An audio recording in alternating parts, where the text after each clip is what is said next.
Hello, today I'm going to show you how to make this cute little Halloween treat. It's a witch's broom made with a sucker. This one is a Tootsie Pop, but any kind of large sucker would work great for this. This was a swap that I received from a fellow demonstrator, Susan Adams, and I just thought it was so cute. So first, obviously, you're going to start with a sucker, and we want the handle of the broom to be black. So you can color that with a Sharpie marker, and you're just going to do just like that. You're just going to go all the way around. You can use the broad tip of the marker and cover it a little bit more. I'm kind of thinking you might also be able to color it with our StazOn, our black StazOn pad. I just haven't tried that yet. This seems to be a little easier and less messy because you're just holding it down here. You're less likely, I guess, to get black ink all over you. But either way will work. So it doesn't take too long. Just get that covered up and then get the end. I'll put that down here like that.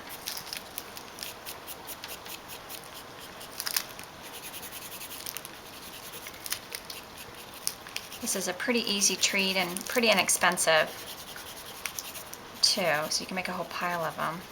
We have a lot of neighborhood kids on our court, and so I want to make these for them because I think that'd be really cute. Okay, so you see how the witch's broom handle is all nice and black, and we're just going to set that aside for a minute. So the actual broom part is made from a coffee filter, and you want to get the natural coffee filters, not the white ones, and I doubled mine up. These are pretty thin, and so I felt like one coffee filter wasn't quite fluffy enough for the broom. You're going to fold this in half. It doesn't have to be perfect. You're going to fold it in half again. You're going to take scissors. Now you see where there's kind of a little bit of a arch right here, or a curve, where the coffee filter was formed before we flattened it out. That's what you're going to cut up to. So you're just going to take your scissors, and I'm thinking I'm cutting about every ½ inch. Keep in mind that whatever width is down here is going to get a little bit smaller up here. So you don't want this to be too small to begin with, because then it's going to be really tiny up there. So you're just going to cut up. If you fold it in half and then in half again like we did, you're cutting a lot faster. And this doesn't have to be exact, just so it's somewhere close to the same width, you're going to be fine.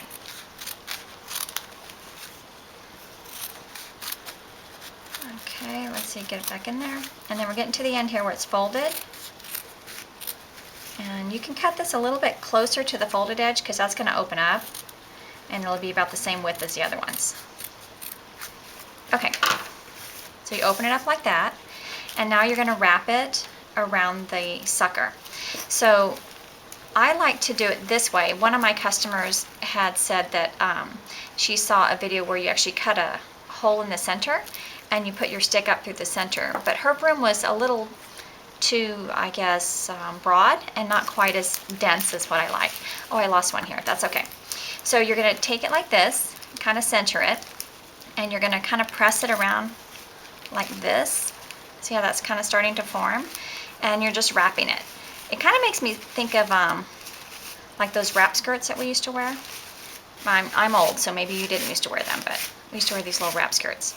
So see how I'm kind of doing this right here? So that kind of helps to form the shape of the broom. So at this point I haven't glued anything down because I want it to be able to slip off so whoever you give it to can still enjoy the sucker. So we need to wrap it tightly around the top, and then we're going to use twine.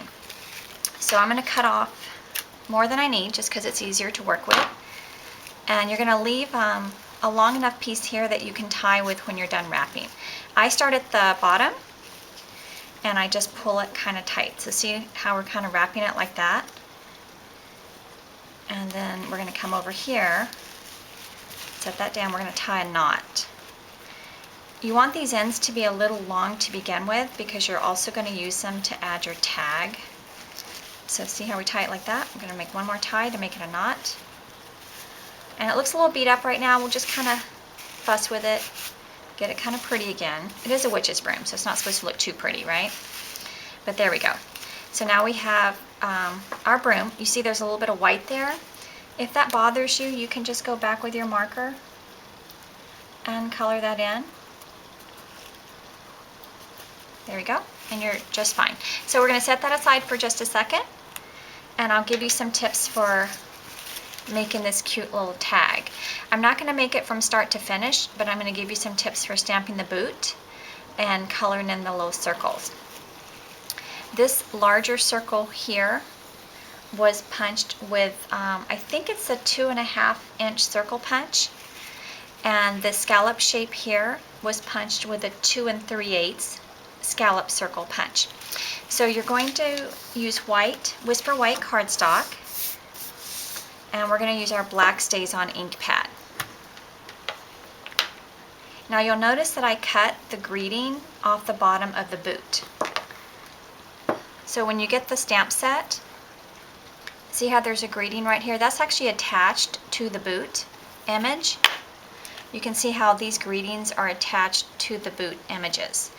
Well, I used an X-Acto knife, and you have to be really, really careful, but you can make a slice between the boot and the greeting. And you have to make the slice several times. You're not going to be able to cut it the first time you slice it.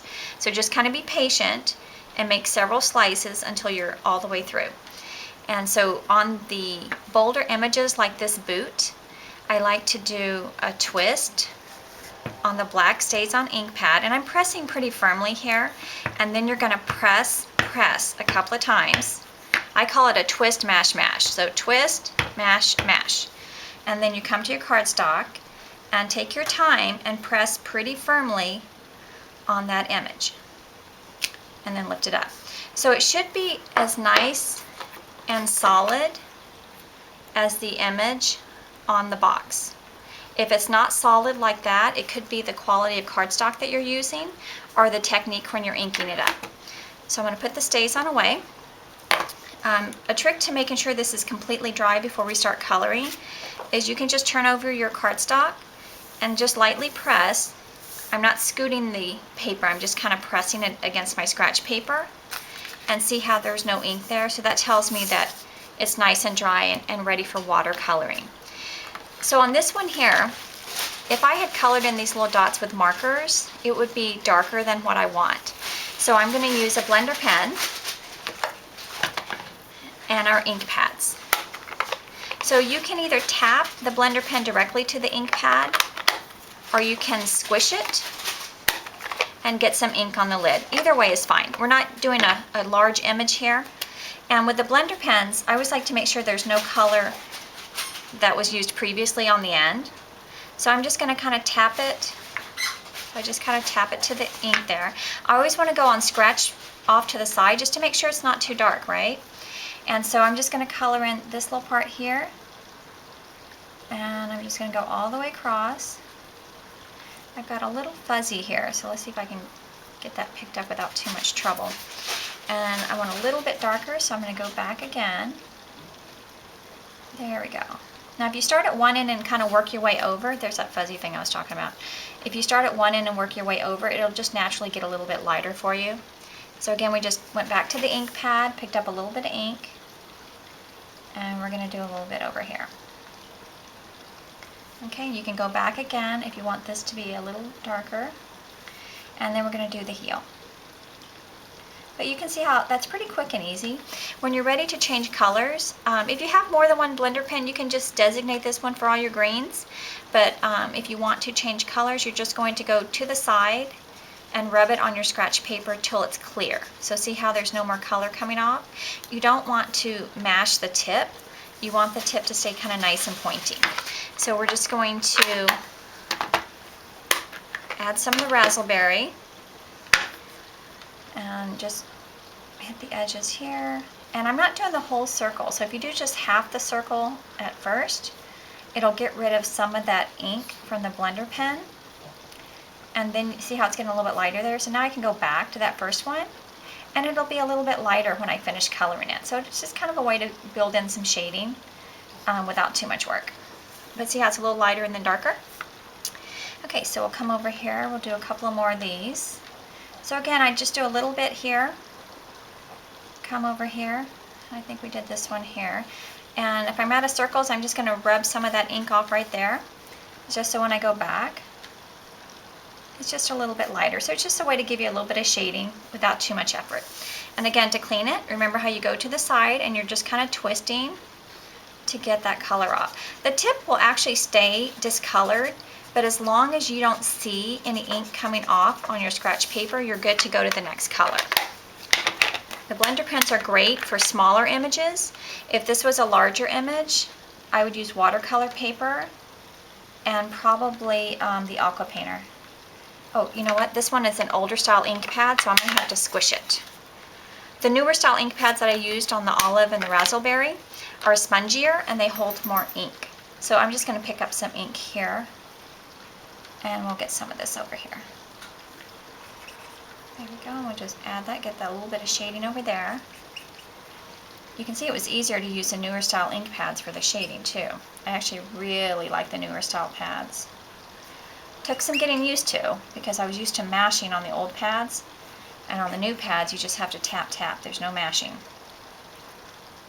So we're just going to finish coloring this in. And so you can see what I'm doing here is I'm kind of doing the whole circle, and then I'm going back and making that a little bit darker. And then we'll get some of those turned in. And there you go. Okay, so let me put this away and then we'll punch that out. So this will just barely fit inside the 2 3/8 circle punch. So you have to do a little bit of maneuvering to get the boot in there just right. Oh, I got lucky there. So see how the top point the boot will fit into a scallop, and the same thing for the bottom of the boot. And pop that out. And then all you're going to do from here is you're going to layer it on your Tangerine Tango cardstock, punch a little hole, add it to your broom, stamp your greeting. You're going to punch that out and layer it to the raspberry cardstock punched out with the scallop oval punch. And it's really cute. I hope you like it. Thanks.